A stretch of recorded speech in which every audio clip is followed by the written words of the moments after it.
Life time science நேயர்களுக்கு வணக்கங்க. இப்போ நம்ம பார்க்கறது என்னன்னு கேட்டிங்கன்னா, தானங்கள்ங்க. தானங்கள் பண்ணுறதை பொறுத்த மட்டும் அன்னதானம் பண்ணுறாங்க. பொதுவாக கோவில்களில் எல்லா இடங்கள்லையும் அன்னதானம் பண்ணுறாங்க. அது ஒரு சிறந்த தானமாக நம்ம எல்லாருமே கருதுகிறோம். அப்படி கருதும்போது நம்ம மனிதர்களுக்கு கொடுக்கக்கூடிய தானங்களை விட வாயில்லா ஜீவன்களுக்கு கொடுக்குற தானங்கள் மிகவும் சிறந்ததுங்க. அது நம்மளுக்கு இருக்கக்கூடிய கர்மாக்கள் கூட அதில் குறையிறதுக்கு வாய்ப்புகள் அதிகங்க. உண்மையே அதுதாங்க. வாயில்லா ஜீவன்களுக்கு காக்கா, ஈ, ஈரம்பு, காக்கா, குருவி இதுகளுக்கு டெய்லி வைக்கணுங்க நம்ம. இப்போ முதலையாச்சும் நம்ம முன்னோர்கள் இருக்கும்போது எல்லா இடத்துலையுமே முதல்ல வச்சுட்டு இருந்தாங்க. இப்போ நம்ம யாருமே அதை பற்றி யோசிக்கிறதே இல்லை. ஆனால் உண்மை என்னன்னு கேட்டிங்கன்னா, அதுதான் சிறந்த பரிகாரமும் கூடங்க. நம்ம வாழ்க்கையில் நல்ல மாற்றங்கள் வருங்க. இதுதாங்க சிறந்த பரிகாரம்.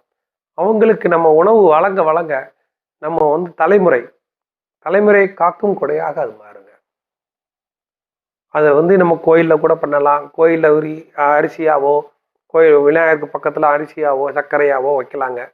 இல்லையா நம்ம வீட்டுக்கு பக்கத்துல வர ஜீவராசிகளுக்கு நம்ம தினமும் உணவளிக்க நம் வாழ்க்கையில் நல்ல மாற்றங்கள் நிகழுங்க. அதுதாங்க இருக்கிறதுலே சிறந்த தானங்க. இந்த ஜீவராசிகளுக்கு கொடுக்கறதாங்க நல்ல தானத்தை வரும். அதனால நாம எல்லோரும் அதுக்கு உண்டான பரிகாரமாகவே இதை நம்ம எடுத்துக்கலாம். நம்மளும் நல்ல நிலைமைக்கு வருவோம். கர்மாக்கள் கண்டிப்பாக கெட்ட கர்மாக்கள் குறையிறதுக்கு வாய்ப்புகள் அதிகங்க. ஓகே.